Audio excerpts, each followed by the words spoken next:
से ज्यादा टाइम नहीं लूंगा और सीधे सीधे माननीय राष्ट्रीय अध्यक्ष को आमंत्रित करता हूँ, वो आए और हम सभी लोग चलाओ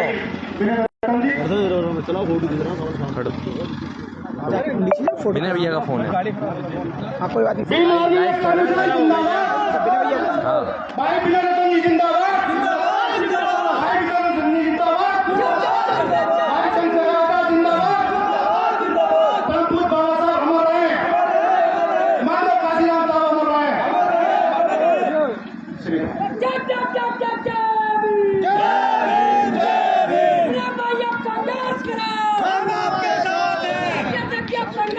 आवाज बंद करो।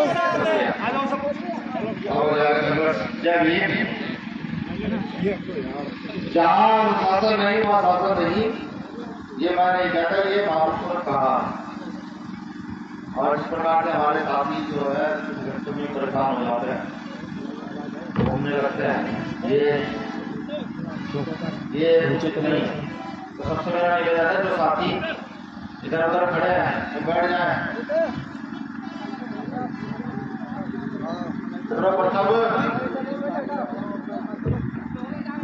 तो बहुजन महापुरुषों के चरणों में नतमस्तक होता हूँ, नमन करता हूँ, नमन करता हूँ उस महामानव को जिन्होंने आपको यहाँ बैठने का अधिकार दिया, कुर्सियों पर मुझे खड़े होने का अधिकार दिया, ये मान सम्मान देश में दिया, भारत को संविधान दिया। ऐसे महामानव डॉक्टर बाबा साहब अम्बेडकर को नमन करता हूँ,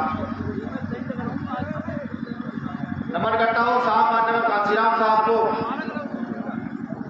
जिन्होंने राजनीतिक उन्नति की, राजनीतिक क्षेत्र का प्रचार किया और ये बताया इस देश में गरीब का बेटा भी मुख्यमंत्री, प्रधानमंत्री, विधायक के पहले बनने का सपना देख सकता। आज रैली में हूँ, आभार व्यक्त करता हूँ यहाँ आए हुए भाइयों का, बहनों का, माताओं का, बुजुर्गों का, कि वो यहाँ आए, अपना इतना कीमती समय दिया और काफी देर से इंतजार कर रहा। तो आपको मेरा नमन। यहाँ के आयोजन कमेटी का शुक्रिया, आजाद समाज पार्टी का सिराज से जितने भी पदाधिकारी, कार्यकर्ता, मंडल से मेरे प्रदेश से यहाँ पर सभी का आभार और शुक्रिया। भी भारत एकता मिशन के जितने मंडल के, प्रदेश के पदाधिकारी यहाँ पर हैं, उन सभी का आभार और शुक्रिया। अन्य जिलों से जो साथी हमारे आए हुए हैं, नाम लूंगा तो नाम की लिस्ट बहुत लंबी हो जाएगी, तो आप सभी का भी आभार और शुक्रिया। विशेषकर पार्टी के लोगों का शुक्रिया जिन्होंने अपना कीमती समय मुझे दिया, बिना कुछ कराए हुए रैली को। भैया सबसे पहले आप ही बोल दीजिए, क्योंकि हमारे जिले के लोग काफी देर से बैठे, तो आप सब लोगों को भी शुक्रिया, आभार। अब कुछ विशेष बातें जो आपसे करनी है वो की जाएगी। ना तो कोई भाषण होगा, ना ही कोई ताली बजाने वाली बात होगी। बात होगी आज देश के विषय में, देश की जातियों के धर्मों के विषय में, कि किस प्रकार से भारत देश को धर्म के नाम पर नोच करके नंगा किया जा रहा है। अभी आपने देखा होगा कि अभी 2 दिन पहले गणतंत्र दिवस हमने मनाया, बड़े हर्षोल्लास के अंदर पूरे देश के अंदर गणतंत्र दिवस मनाया गया। माननीय प्रधानमंत्री महोदय ने भी ध्वजारोहण किया और छोटे छोटे स्थानों पर प्रत्येक जगह ध्वजारोहण किया गया। लेकिन मुझे ये लगता है कि गणतंत्र दिवस तो हमने मनाया, लेकिन गणतंत्र दिवस का आज तिरस्कार लगातार देश के अंदर किया जा रहा है, क्योंकि 26 जनवरी 1950 को भारतीय संविधान लागू हुआ था। भाई ये मुझ में कमी है, मुझ में क्या, हमारी टीम भाई चंद्रशेखर आजाद, मुझ में नीचे तक के सभी पदाधिकारियों को कमी है। वो कमी ये है कि जो साथी सुनना ना चाहता, वो गेट खुला हुआ है, बाहर जा सकता है, जैसे और लोग भी जा रहे हैं, बाहर चले जाए। और इसको सुनने का मन हो, जिसकी इच्छा हो, जिसको ये लगता हो कि नहीं देश में गलत हो रहा है, नहीं देश के दलितों के साथ गलत हो रहा है, बेटियों के साथ गलत हो रहा है, संविधान के साथ छेड़छाड़ हो रही है, या शिक्षक समाज के साथ गलत हो रहा है, वो गौर से मुझे सुने। 10 मिनट दूंगा, लेकिन जिसको ना सुनो बाहर चला जाए। हाथ जोड़कर निवेदन माफ कीजिएगा, सुभाष चंद्र जी गणतंत्र दिवस पर कि संविधान में दी गई व्यवस्थाओं को लगातार तार-तार किया जा रहा है, लगातार आरक्षण पर कुठारा घात हो रहे हैं, लगातार अनुसूचित जाति जनजाति पिछड़े वर्ग के जो अधिकार हैं उनको धीरे धीरे धीरे धीरे करके खत्म किया जा रहा है। और आनंद की बात देखिए, भारत की राजनीति के वो राजनेता जो आरक्षण के बल पर आज विधानसभा राज्यसभा में उपस्थित है, उनके मुंह से चूं की आवाज भी नहीं निकल रही, वो आवाज नहीं निकल रही, जो चिड़िया सुबह सुबह चहल जाती है, ऐसी आवाज उनके मुंह से नहीं निकल रही। अब आप विचार कीजिए कि वो लोग जो अपने आकाओं के सामने चूं की आवाज नहीं निकाल पा रहे हो, वो नेता जिनको ये पता हो कि आरक्षण के बल पर वो एमपी एमएलए विधायक बने हैं, वो मुख बहादुर होकर बैठ गए हो, गूंगे बनकर बैठ गए हो, क्या वो आपकी आवाज को बुलंद कर सकते हैं? क्या वो आपकी आवाज और अन्याय अत्याचार इस देश के अंदर यहाँ के मुसलमानों के साथ हो रहा है, यहाँ के दलितों के साथ हो रहा है, यहाँ के पिछड़ों के साथ हो रहा है, उस आवाज को संसद विधानसभा में उठा सकते हैं? मेरा यह मानना है कि नहीं उठा सकते, क्योंकि वो वहां पर गुलामी का जीवन जीने के लिए तैयार है। उनका मालिक उनको ये नहीं कहता कि जाओ तुम अपने समाज की आवाज करो। कारण क्या है? इस पर विचार करना अति आवश्यक है। खास तौर से इस देश के दलितों को इस पर विचार करना अति आवश्यक है, आदिवासियों को इस पर विचार करना अति आवश्यक है, क्योंकि भारत देश की धार्मिक व्यवस्था में दलित आदिवासियों का कभी कोई स्थान नहीं रहा, वरना व्यवस्था के चलते भी ये लोग ब्राह्मण क्षेत्रीय वैश्य और शूद्र की व्यवस्था से भी बाहर के लोग रहे। वो तो शुक्र समझो डॉक्टर बाबा साहब अम्बेडकर का आए और महापुरुषों की विचारधारा को कलमबंद किया, महात्मा ज्योतिबा फुले की विचारधारा को कलमबंद किया, साहनी महाराज की विचारधारा को कलमबंद किया, बुद्ध रैदास नानक कबीर की विचारधारा को कलमबंद किया और अध्ययन करके इस देश के शोषित पीड़ितों को संविधान रूपी हथियार देने का काम किया। लेकिन अफसोस जिन लोगों के लिए बाबा साहब अम्बेडकर ने ये काम किया, वो लोग आज अपने हक अधिकारों को नहीं पहचान पा रहे हैं, नहीं समझ पा रहे हैं कि संविधान के अंदर ये आर्टिकल 19 है जो आपको बोलने की आजादी देता है, जो आपको बोलने की आजादी देता। जब कहीं खड़े होकर किसी गली चौक मोहल्ले पर जाकर किसी से कुछ कहो या कहीं पर अपनी बात रखो और कोई अधिकारी आकर ये कहे कि तुम्हें यहाँ किसने बोलने का अधिकार दिया, उनको बताइएगा कि संविधान का आर्टिकल 19 इस देश के प्रत्येक नागरिक को बोलने का अधिकार देता। बताइएगा, बिना जाति धर्म क्षेत्र बताइए। उस संविधान में एक अधिकार और दिए और कहा बाबा साहब ने कि ये एक ऐसा अधिकार है कि अगर विदेश का शोषित वंचित समाज, शोषित वंचित से मतलब समझिए कि यहाँ के शास्त्रों में लिखा हुआ है कि ढोर गवार पशु शूद्र नारी ये सब तारण के अधिकारी, यानी कि यहाँ निवास करने वाली प्रत्येक महिला, भाई ये 2-4 लोग का बाहर भेजो से मेरे बात। यहाँ भारत में निवास करने वाली प्रत्येक महिला को किसी जात, किसी धर्म, किसी वर्ग की क्यों ना हो, उसके लिए देश में सम्मान नहीं है। यहाँ के शूद्र जो आज बैकवर्ड क्लास में आते हैं उनके लिए सम्मान नहीं है और यहाँ के जानवर उनको सम्मान नहीं है। यानी कि ये तीन कैटेगरियां एक समान है, जानवर, शूद्र और नारी, जो मैंने कहा उसका ये मतलब है। लेकिन बाबा साहब अम्बेडकर ने ये हटाया और सम्मान दिया और कहा कि जब अपमानित महसूस करो और लगने लगे कि नहीं हमें सम्मान का जीवन चाहिए, तो मैं संविधान में निहित कर चला हूं कि अब राजा रानी के पेट से जन्म नहीं लेगा, राजा तुम्हारे वोट से जन्म लेगा। ये बाबा साहब अम्बेडकर संविधान में करके चले गए।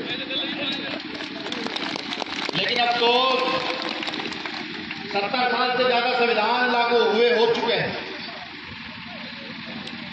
70 साल से ज्यादा, लेकिन हम नहीं सुधरे।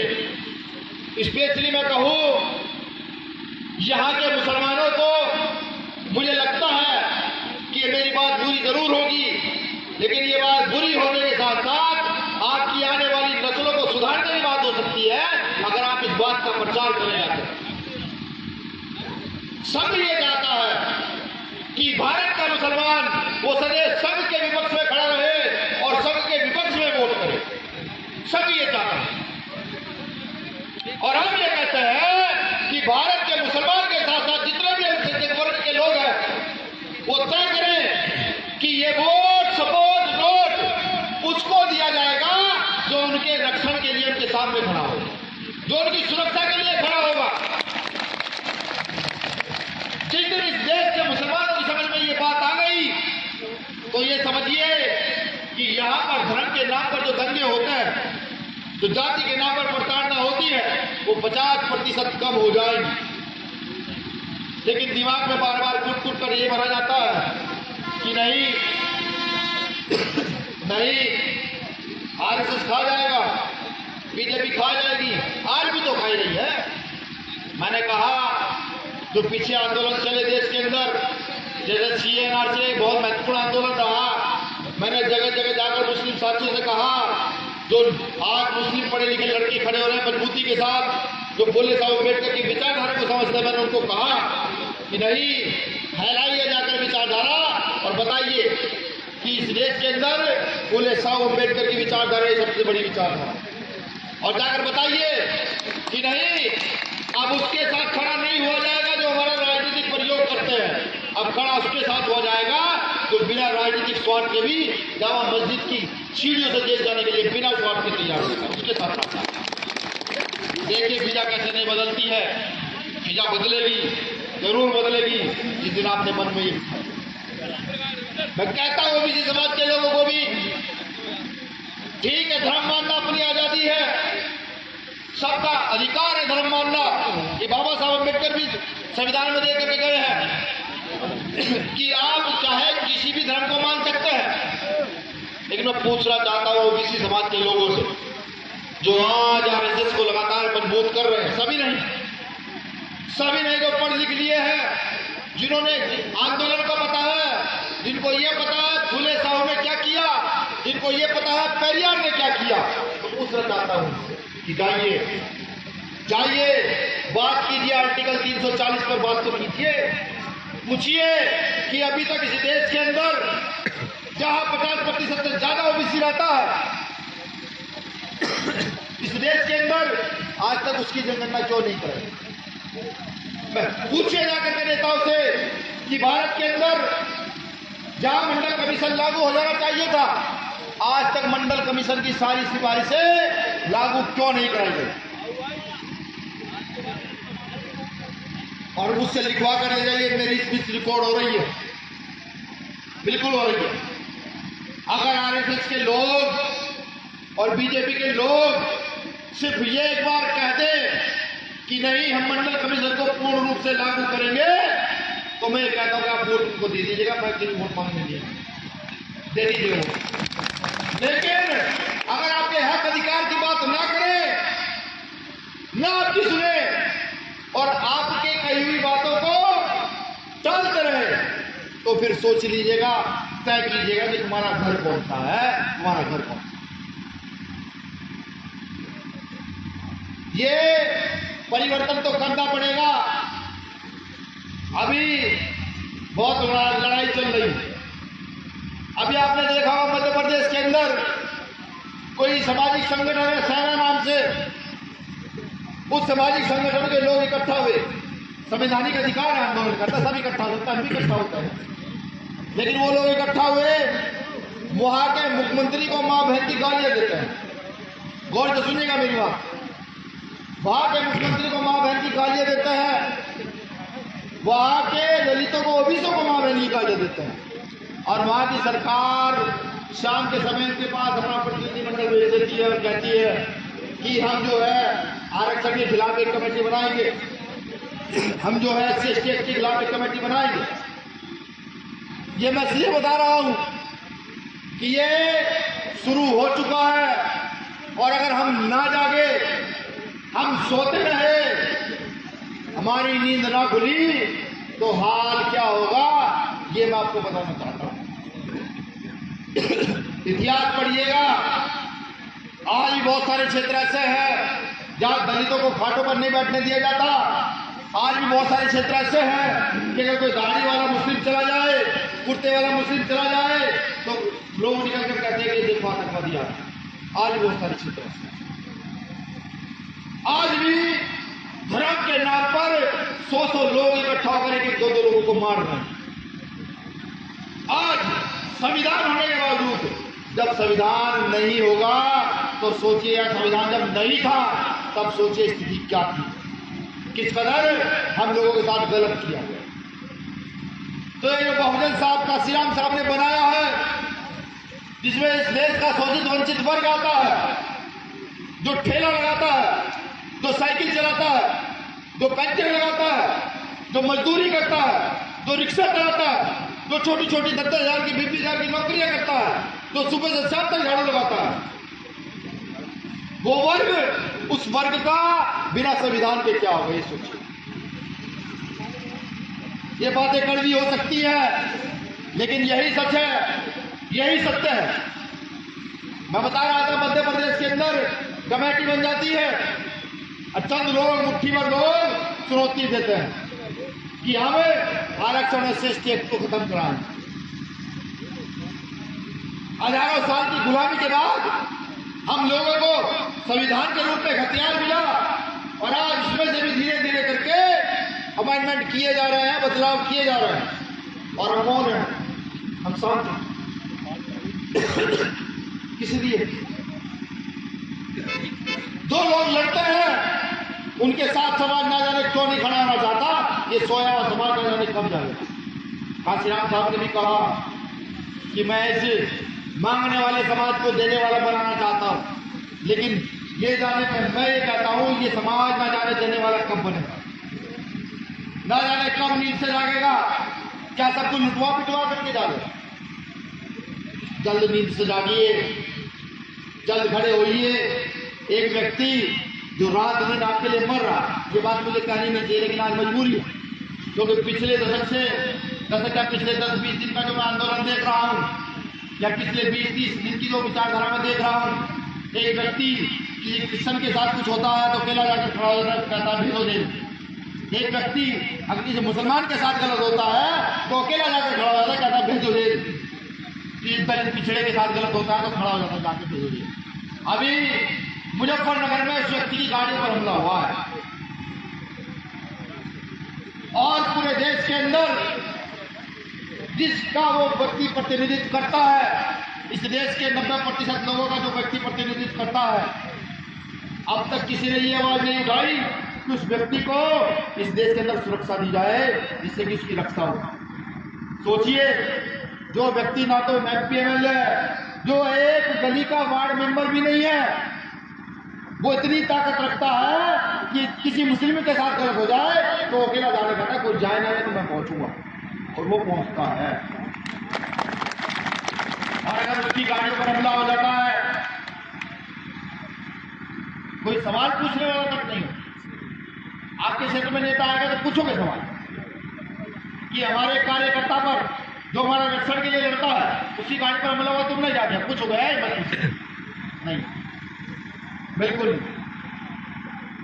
मैं भी तो कहता हूं ये जो सोया हुआ समाज है ये ना जाने कब जागेगा, कब इसकी नींद खुलेगी, कब ये नींद से उठ करके कहेगा कि नहीं हमें मान सम्मान स्वाभिमान का जीवन चाहिए।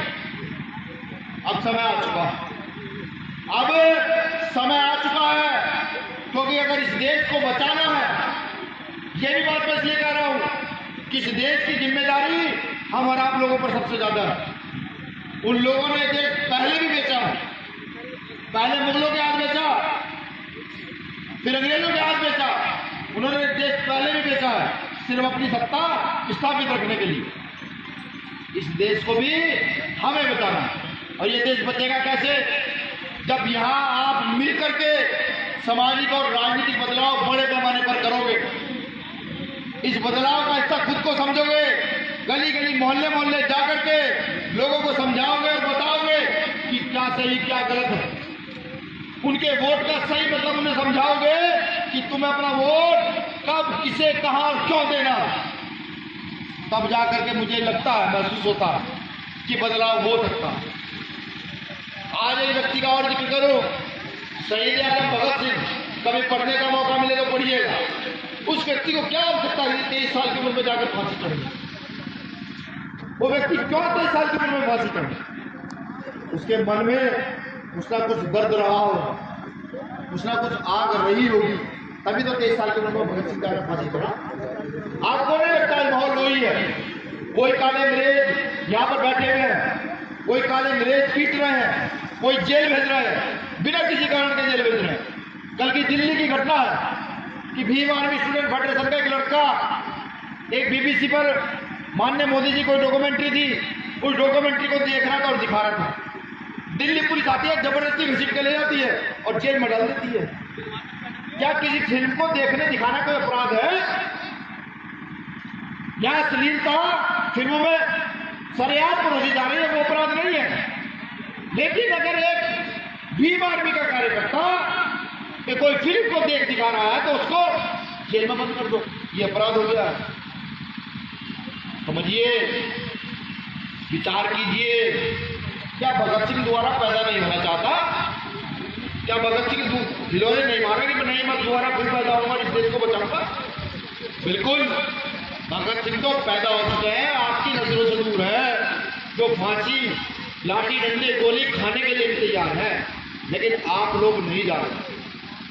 मेरा निवेदन सिर्फ एक है कि अगर आपको लगता है कि जो अधिकार बाबा साहब अम्बेडकर ने दिए, ये विचारधारा फूले साहब अम्बेडकर की विचारधारा जो समता समानता की बात करती है, जो हर वर्ग हर जाति हर धर्म के व्यक्ति को बराबर का अधिकार देती है, इस विचारधारा को स्थापित करना है तो आज यहां से जाकर रात को सोचिएगा जरूर कि क्या हम सबको मिलकर भाई चंद्रशेखर आजाद के कंधे को मजबूत करना चाहिए या नहीं करना चाहिए।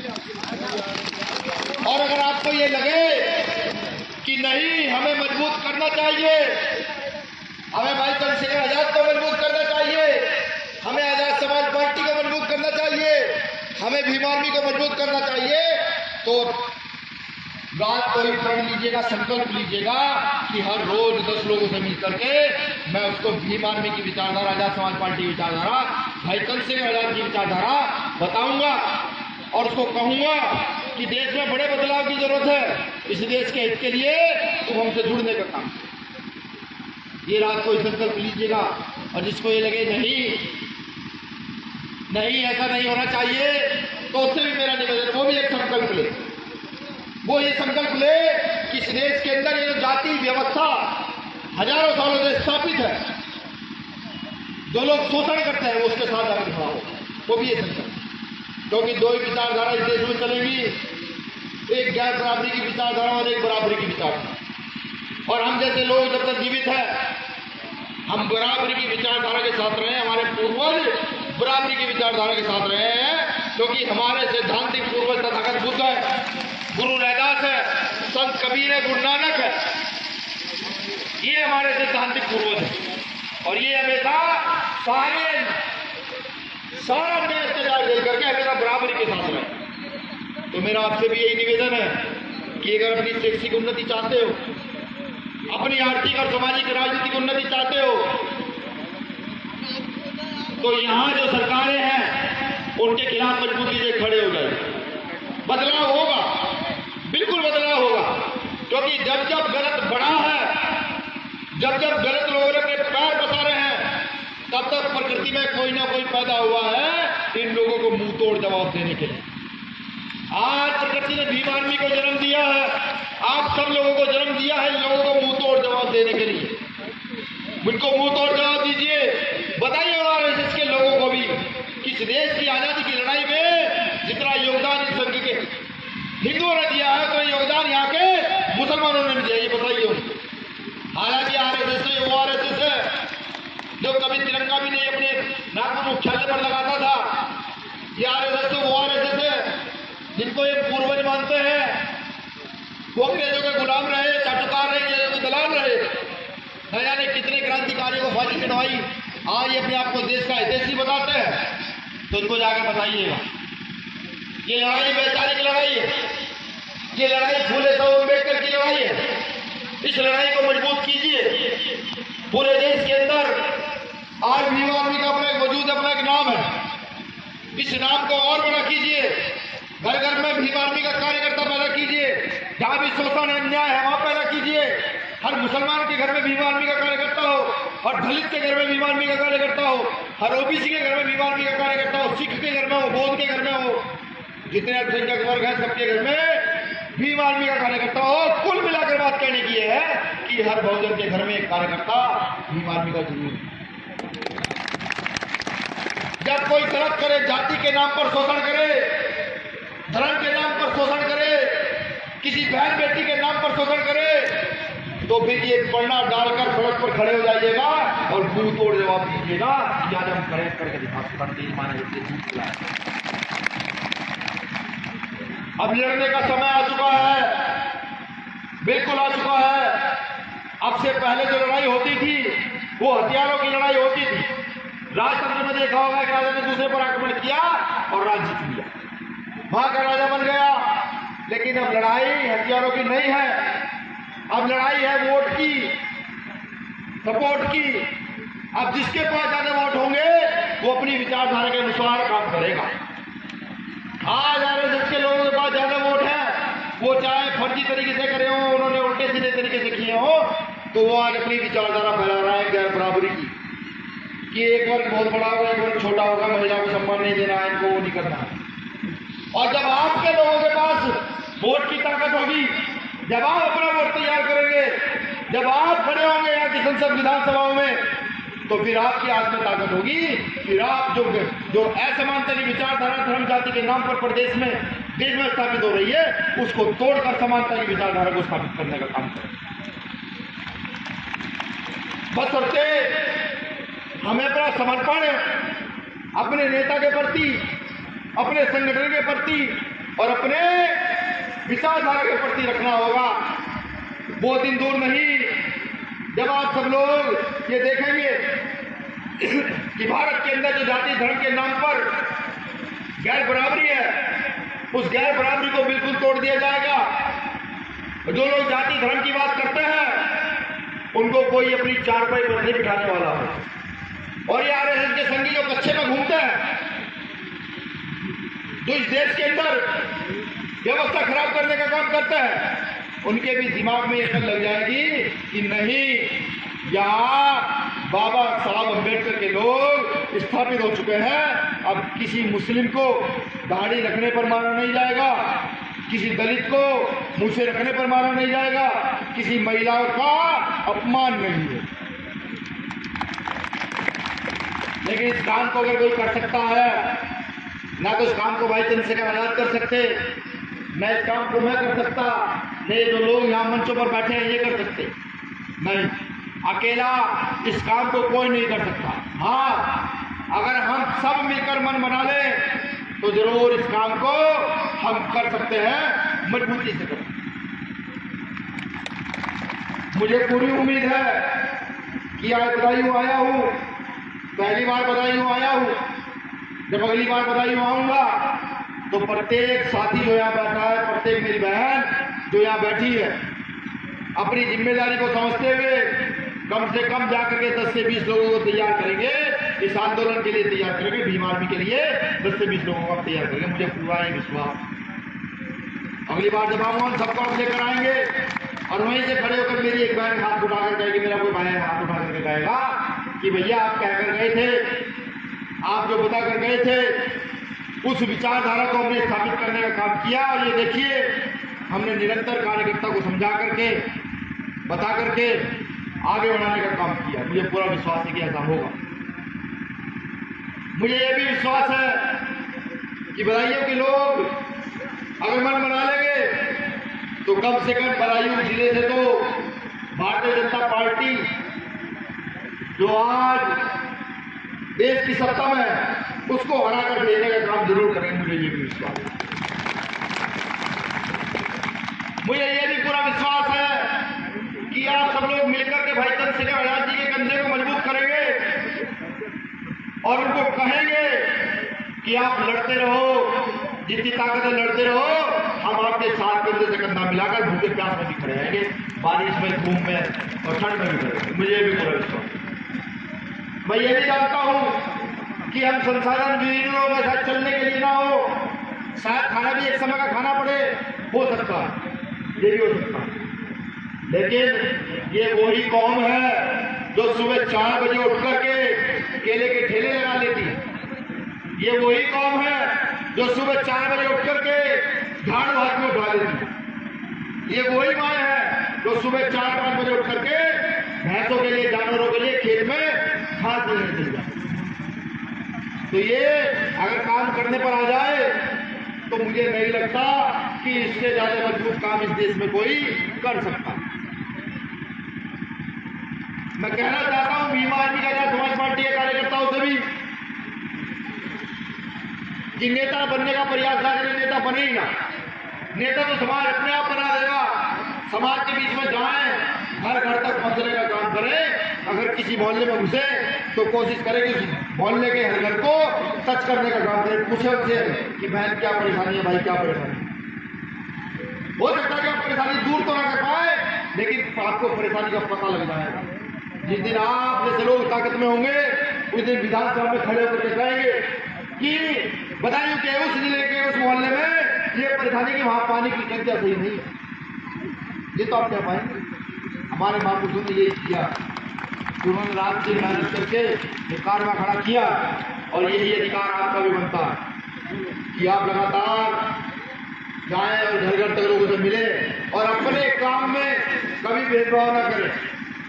दूसरे लोग जो जाति धर्म देखकर भेदभाव करते हैं, अगर आपके पास कोई वो व्यक्ति भी जो मनुवादी व्यवस्था का व्यक्ति है, किसी काम से आ जाता है और वो सही है, तो आप न्याय के आधार पर उसका साथ दे, उसके साथ खड़े हो जाए। अगर कोई कल संघी भी आकर ये कहे कि उसके साथ गलत हो रहा है, उसकी बेटी के साथ गलत हो रहा है, उसके परिवार के साथ गलत हो रहा है, और वो भीम आर्मी के कार्यकर्ताओं से मदद मांगे, तो उसकी पूरी जांच पड़ताल करके अगर वाकई इसके साथ गलत हो रहा है तो उसके साथ जाकर खड़ा हो, वो चाहे मेरा कोई मुस्लिम कार्यकर्ता ही नहीं। यही विचारधारा है। एक कथन की ओर आपका ध्यान केंद्रित करूंगा। बाबा साहब अम्बेडकर ने कहा था पूना पैक्ट से पहले गांधी जी को जो मिलने गए कि मिस्टर गांधी 20वीं सदी आपकी है लेकिन 21वीं सदी मेरी है। मिस्टर गांधी 20वीं सदी आपकी है, 21वीं सदी मेरी है। ये 21वीं सदी चल रही है। मुझे लगता कि बाबा साहब की ने वो कथन जो कहा था उस कथन को पूरा करने का समय आ चुका है, क्योंकि इतने सारे अम्बेडकरवादी यहाँ बैठे हुए हैं। ये अगर ठान लेंगे तो 2 साल में ही उस कथन को पूरा कर देंगे जिन्होंने मन बना लिया। मुझे पूरी उम्मीद है इस कथन को पूरा करना है। मैंने को खुद से वादा किया कि अगले 5 साल के अंदर इस कथन को पूरा करने का काम करूंगा कि जो बाबा साहब अम्बेडकर ने उस समय 20वीं सदी में मिस्टर गांधी जी को कहा, वो मैं 21वीं सदी में बाबा साहब का नाम लेकर उनका संकल्प करके उस काम को अगले 5 साल में इस देश में पूरा करने का काम करूंगा। अब आप तय कीजिएगा, आप तय कीजिएगा कि आप उस संकल्प को कितने दिन में पूरा करना चाहते हैं। खुद से संकल्प कीजिएगा, क्योंकि मैं कहने लगूं जबरदस्ती संकल्प करो तो वो सही नहीं है। खुद से संकल्प कीजिएगा। हाँ, ये तय हो चुका है, ये तय हो चुका है कि समय समय पर बहुजन आंदोलन चलाने के लिए नए नए संगठनों का निर्माण हुआ। कभी दलित पैंथर, कभी समता सैनिक दल, कभी राजनीतिक दल आरपीआई, कभी डीएसओ और बामसेफ और बसपा का निर्माण हुआ। आज भीम आर्मी का निर्माण हुआ, भीम आर्मी का समाज पार्टी का निर्माण हुआ है। और ये निर्माण फूले साहब अम्बेडकर की विचारधारा को स्थापित करने के लिए हुआ है। ये निर्माण यहाँ के शोषित वंचित समाज की उन्नति करने के लिए हुआ है। ये निर्माण उस वर्ग को भी राज सत्ता का एहसास कैसा होता है इस देश के अंदर, उस एहसास को कराने के लिए हुआ है। संगठनों का निर्माण बहुत मजबूती से किया गया है। आज आपका संगठन भारत के 24 राज्यों में काम करता है। अगर आरएसएस भी किसी संगठन से करता है, उसका नाम भीम आर्मी भारत एकता मिशन। तो आप भी अपने मन में ये बात बिठा करके कि आज जब भीम आर्मी का निर्माण हुआ है, इस भीम आर्मी के निर्माण को इतना भव्य बनाएंगे कि जैसे आज मैं खड़े होकर मंच पर दूसरे संगठनों का नाम दे रहा हूं, कि कल हमारे भी संगठन का नाम देश विदेश में इसी प्रकार से लिया जाएगा कि भीम आर्मी भारत एकता मिशन के लोग न्याय करते। तो मुझे पूरी उम्मीद है जिन साथियों ने मुझे गौर से सुना, कुछ वचन कटु भी कहे होंगे जो बुरे लगे होंगे, कुछ आपको अच्छा भी लगा होगा। तो मैं तो एक ही आशा लेकर यहाँ से जाना चाहूंगा कि आप इस आंदोलन को बहुत मजबूती से मजबूत करेंगे, तिनका तिनका जोड़कर घोंसला बनाएंगे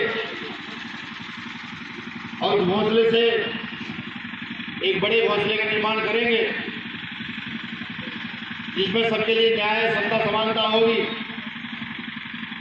जहां फूले साहब अम्बेडकर की विचारधारा होगी, जहां तथागत बुद्ध की समृद्धि होगी और सब लोग न्यायप्रिय तरीके से रह पाएंगे। लड़ाई और भी मजबूत होने वाली है, क्योंकि अब लड़ाई अधिकारों की है। आपने देखा होगा कि जब जब आप रोजगार के लिए बात करोगे तो पकौड़े तलने की सलाह दी जाएगी। जब जब आप शिक्षा की बात करोगे तो तब तब आपको ये कहा जाएगा कि प्राइवेट स्कूलों में पढ़ाया जाए। इस पूरी व्यवस्था को बदलने के लिए आप भीम आर्मी समाज पार्टी के लोगों का सहयोग करेंगे, उनके कंधे को मजबूत करेंगे और भाई चंद्रशेखर आजाद जी को एक मजबूत लीडरशिप देने का काम करेंगे। इस बीच जिन लोगों ने मुझे सुना, मैं उनका आभार व्यक्त करता हूँ और चंद लाइनों से अपनी बात खत्म करूँ। लाइनें तो पुरानी है क्योंकि शायर तो मैं नहीं हूँ, मैं तो कार्यकर्ता हूँ, लेकिन चंद लाइनें इसलिए कहता हूँ कि उन लाइनों का भी मतलब अगर मेरा समाज समझ जाए तो लड़ाई को मजबूत किया जा सकता है।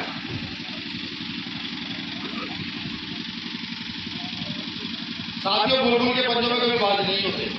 बुलबुल समझते हैं छोटी सी चिड़िया और बाज बहुत बड़ी चिड़िया।